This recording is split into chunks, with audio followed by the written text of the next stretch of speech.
O ministro do STF, Alexandre de Moraes, decidiu ontem restabelecer quase todo o decreto do presidente Lula que aumentou alíquotas do IOF, do Imposto sobre Operações Financeiras. Já estão em vigor as alíquotas do decreto ou ainda depende de alguma decisão de todos os ministros do STF? Não, a decisão do ministro Alexandre de Moraes é imediata, inclusive com efeitos ex tunc, ou seja, com efeitos retroativos. Então, o decreto vige desde o dia em que foi publicado.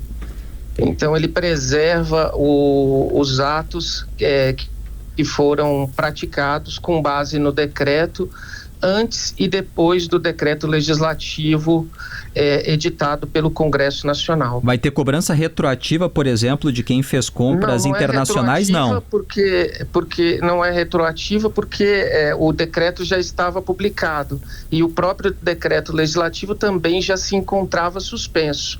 Então ele vige a partir do dia da sua publicação.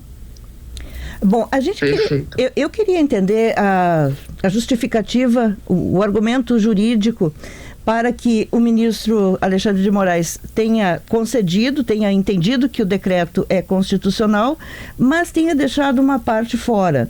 Então, se é constitucional que o governo edite o decreto, e nesse caso, claramente é um decreto de aumento do IOF para garantir um aumento de arrecadação e assim cumprir a meta fiscal, por que uma parte foi excluída pelo ministro e não vai ser que essa do risco sacado?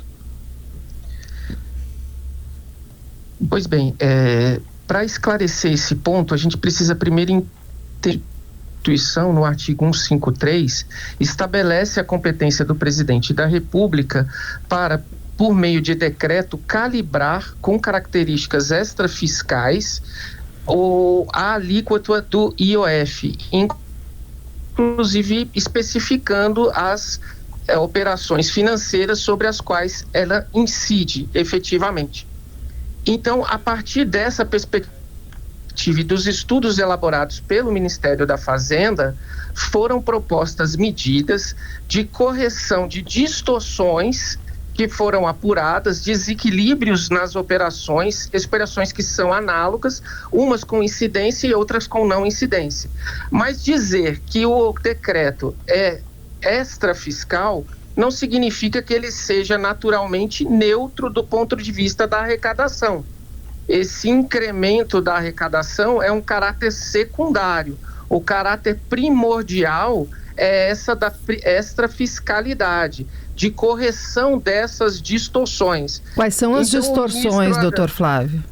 São operações que são análogas e que tinham tributações diferentes. O mercado financeiro é um mercado muito dinâmico, então novas modalidades de operação estão a surgir a todo momento. E aí, com isso, buscam-se mecanismos que ainda não estão previstos na norma, justamente com a finalidade de buscar um melhor tratamento tributário. Eu vou reforçar minha pergunta, doutor Flávio. Quais são exatamente as operações? Nessa perspectiva, o do risco sacado, por exemplo, é um exemplo bastante interessante. Inclusive, a gente consegue entender por que a decisão do ministro Alexandre de Moraes ressalva essa operação. Então, veja só, ele entendeu que o risco sacado é uma operação que não constitui especificamente uma operação de crédito. Então ele disse, olha, quanto às demais operações, estou entendendo que realmente são operações de créditos, estão sob a incidência do IOF e o governo calibrou adequadamente, não existe nenhum desvio de finalidade, ou seja, a característica principal é a extrafiscalidade não arrecadatória. No que toca ao risco sacado, como é uma operação nova, que é uma cessão de crédito em que não há coobrigação do sacador em responsabilidade, ele falou, parece muito mais uma cessão de crédito. Nessas condições, ela não estaria sob a incidência do imposto sobre operações financeiras. Pareceria uma modalidade nova e que por isso ele ressalvou. E aí talvez seja interessante explicar para os ouvintes e para os senhores o que é uma operação de risco sacado. Ela é uma operação em que um sacador que é o vendedor. Ele vende um determinado produto para o sacado. Uma instituição financeira, que é um terceiro nessa operação triangular, financia a operação e antecipa o pagamento àquele que é o vendedor, o sacador. Mas o sacador, ao ceder os créditos que tem perante o sacado, não fica coobrigado, caracterizando uma cessão de crédito, ao menos na perspectiva do ministro Alexandre de Moraes. E que no governo falava, olha, em verdade, essa é uma operação de financiamento do sacador, embora ele não continue coobrigado. Então foi por isso que houve efetivamente a ressalva, entendendo-se que nesse caso, especificamente, não estava caracterizada uma operação de crédito e dependeria de uma operação legislativa. Os argumentos do governo, por sua vez, sustentam que, olha, ela é uma operação análoga e isso gera uma distorção. Como é uma operação de crédito, as instituições estão procurando essas operações para, enfim, buscar um tratamento tributário mais favorecido. Veja só, se você faz uma operação de financiamento,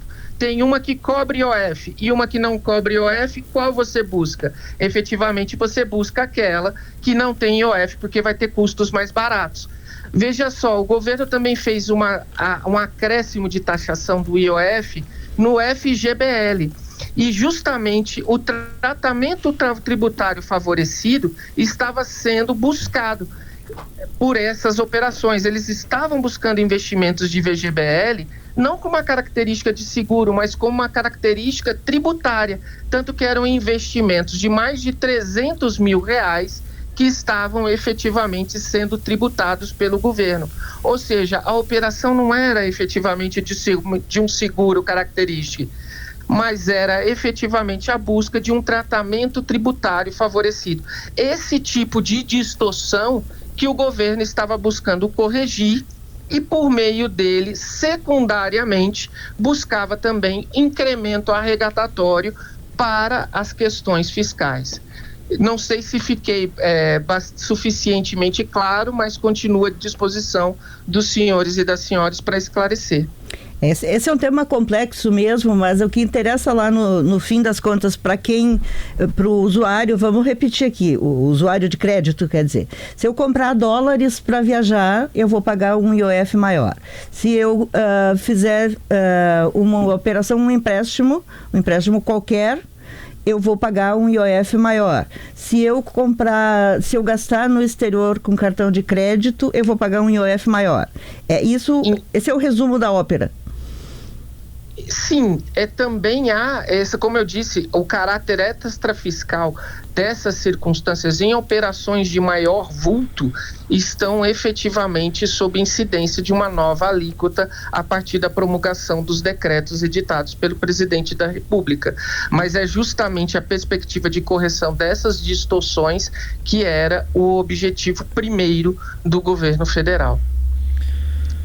Flávio José Roman, advogado-geral da União Substitutos, secretário-geral de consultoria, muito obrigado, um bom dia. Bom dia, agradeço a oportunidade, sigo à disposição, um abraço para todos e um ótimo dia. Portanto, em vigor as tarifas. Deixa eu até aproveitar essa pergunta da Rosane Stout e colocar aqui o que fica valendo então com a decisão. As compras internacionais com cartão de crédito e débito. O IOF vai subir de 3,38% para 3,5%. Isso inclui, né, quando a gente compra, vamos voltar a um tema que é favorito dos nossos ouvintes. Se comprar blusinha chinesa, que tem que se pagar com cartão de crédito, além de todas as taxas que já se pagam, vai ter esse aumento também, né? Essa operação eu não sei, tá? Eu preciso checar porque aqui. Crédito, não sei. É crédito internacional, tu compra em dólares e ele é convertido. Eu vou dar uma olhada para ver se essa operação específica tem, não vou te dizer sem ter certeza. A compra de moeda em espécie, remessa para o exterior, passa de 1,1 para 3,5. Empréstimos para empresas tem aumento, tá? A alíquota diária vai dobrar. Tá? O seguro VGBL, que é a previdência privada VGBL, que teve um aumento para pessoas de alta renda, de 0 para 5% de IOF. Fundos de investimento em direitos creditórios passam a ter cobrança também de IOF.